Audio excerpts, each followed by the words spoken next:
Hello भाई, मैं ओमकार। अभी हिस्ट्री कैसे हो जाती है गाड़ी की, कोई गाड़ी मार्केट में आती है या फिर लॉन्च होती है 2017-18 की बात होती है। अगर 2023 में कंपैरिजन होता है 2023 में अगर गाड़ी होता है तो गाड़ी इतनी जो है वो एडवांस हो गई है, जो फीचर इतने एडवांस हो गए कि इन जैसी गाड़ियाँ जो है वो BS4 जैसी गाड़ियाँ जो है वो कहीं ना कहीं फीकी पड़ जाती है।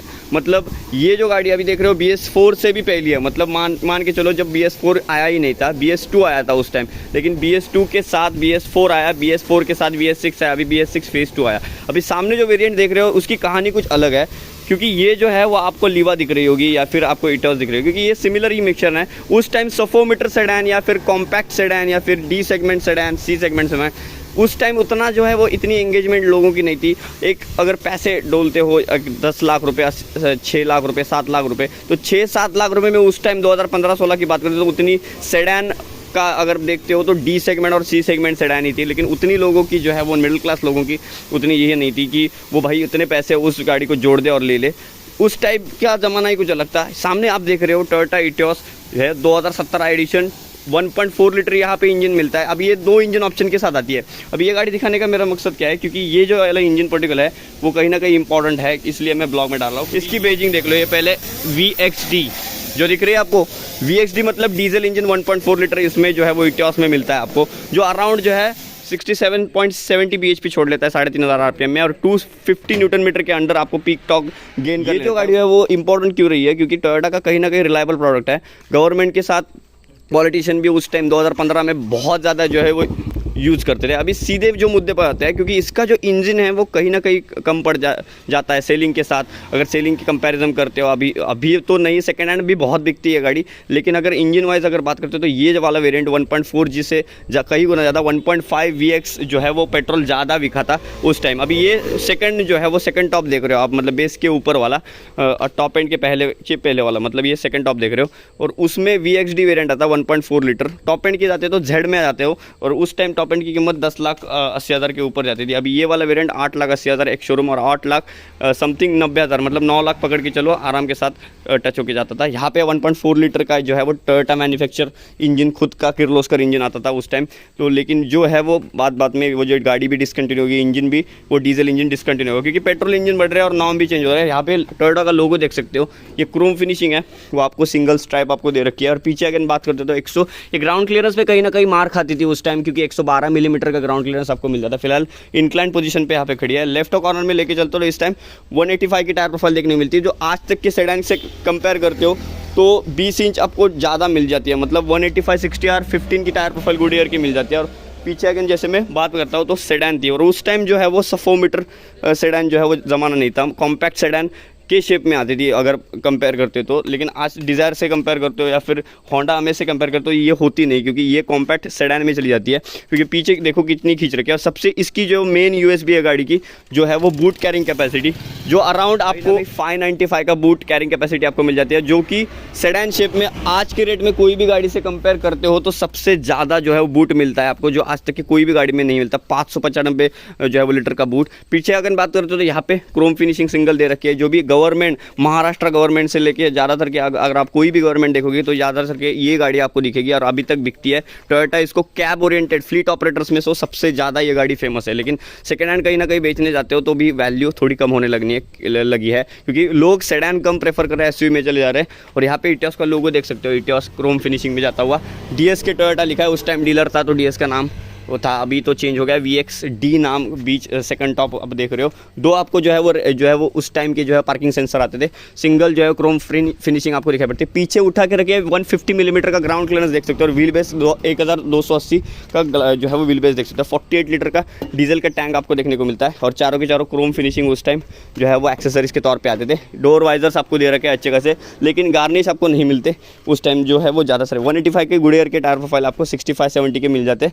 और यहाँ पे सबसे मेन जो है हाईलाइट है, ये जो है वो पोर्शन उन्होंने बहुत खींच रखा था। मतलब अगर ये कम कर देते तो 100 मीटर में चली जाती, 4 मीटर में जितनी भी गाड़ियाँ सेडान आती है उतनी, लेकिन ये तो कहीं ना कहीं कॉम्पैक्ट सेडान और 100 मीटर सेडान इसका मिश्रण बना हुआ है। पीछे अच्छे खासे उस टाइम सेकंड टॉप में डिफॉगर, वो भी अच्छी बात है क्योंकि सेडान होने के साथ उसको वाइपर के कंट्रोल नहीं मिलते। जैसे मैं अंदर लेके गाड़ी को चलता हूँ मुझे मैं नोटिस किया मैंने कि भारी भरकम बिल्ड क्वालिटी अभी भी अगर कंपेयर करते हो किसी भी गाड़ी से, तो डोर काफ़ी, टोयोटा अपनी जो है वो रिलायबिलिटी ट्रैक्टेबिलिटी कभी नहीं छोड़ता क्योंकि डोर काफ़ी भारी क्वालिटी के मिल जाते हैं। जैसे अंदर मैं घुसता हूँ, यहाँ पे टोयोटा का लोगो मिल जाता है आपको बड़ा सा, यहाँ पे प्लस माइनस के लोगों के साथ यहाँ पे मोड्स के कंट्रोल वगैरह मिल जाए। और सबसे बड़ी बात है इस गाड़ी के अंदर बैठने के बाद जो इतना एरी फील सेगमेंट में काफ़ी ज़्यादा कम जो है वो गाड़ियाँ इतना एरी फील कम करवाती है, जो भी अपने अंदर जो है वो कुछ अलग ही चीज़ है। अंदर यहाँ पे इंटीरियर की बात करते तो काफ़ी एरी सी फीलिंग होती है यार, मतलब काफ़ी बेज कलर और ग्रे कलर का मिक्सचर बना हुआ है। विजिबिलिटी और बी पिलर में काफ़ी ज़बरदस्त मिलता है। यहाँ पे जो है वो पीली लाइट्स आपको मिल जाए, चारों के चारों ग्रैब हैंडल्स आपको दे रखे हैं। सीट्स काफ़ी सॉफ्ट टच कुशनिंग मिलते थे उस टाइम, कोई लेदर फैब्रिक वगैरह मिलता है। सबसे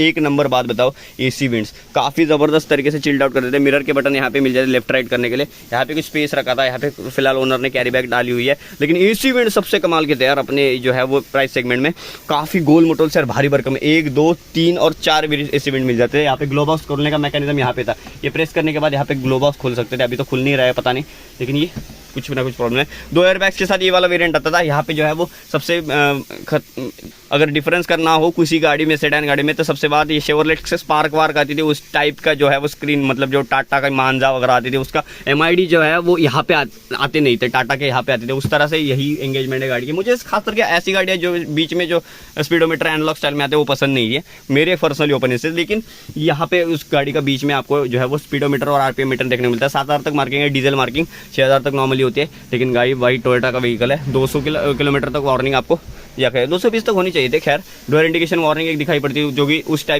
उस टाइम में अच्छी चीज़ है। यहाँ पे ट्रिप विप सेट कर सकते हो, यहाँ पे H&M मतलब क्लॉक वगैरह सेट कर सकते हो, क्लॉक भी मिलता था। ये उस टाइप का टोयोटा का खुद का मैन्युफैक्चर जो है MID के कंट्रोल आपको जो है वो मतलब इंस्ट्रूमेंट क्लस्टर आता था। हज़ार्ड लाइट्स की वार्निंग आपको दिखाई पड़ती है। मतलब ये छोटा सा एम्पलीफायर ठीक ठाक क्वालिटी प्रोवाइड करता था। हीटेड जो है वो कूल डिफॉगर है, हीटेड नहीं है। AC के कंट्रोल से आप मिल सकते हैं, मैनुअल AC है। यहाँ पे फैन स्पीड आप कर सकते हो एडजस्ट। यहाँ पे बढ़िया सा कुछ अपना कूलिंग वगैरह कम ज़्यादा कर सकते हो, जितनी ठंडी चाहिए उतना। रिसर्कुलेशन के बटन आते हैं यहाँ पे, और यहाँ पे कोई ग्लो बॉक्स नहीं आता। पीछे यहाँ पे फैन के जो है वो सक्शन दे दिया गया है। यहाँ पे 2 कप होल्डर आता है, यहाँ पे कुछ रख सकते हो। वायरलेस चार्जर वगैरह भूल ही जाओ सब, उस टाइम 2017 का वेरिएंट देख रहे हो फिलहाल तो। हैंड ब्रेक की वार्निंग यहाँ पे दिखाई पड़ती है। ये जो है कुछ स्पेस अच्छा खासा प्रैक्टिकल है, और टोयोटा है तो टोयोटा की रिलायबिलिटी और जो है वो ट्रैक्टेबिलिटी काफ़ी बढ़िया होती है। और यहाँ पे जो है वो चोक मिलता था उस टाइम बढ़िया सा। ये जो है वो फॉग लैंप ऑन करने के लिए बटन दे दिया गया था, और यहाँ पे कुछ एक्सेसरीज में लगवा भी सकते हो इसलिए बटन दिया था। मैनुअल से आपको की डालनी पड़ती है। टोयोटा का लोगो वही का है जो फॉर्च्यूनर में आता है वो आता है, सिमिलर वही रखा है। और स्टीयरिंग व्हील देख लो, ये क्रिस्टा वाला वही डाल दिया है पैटर्न।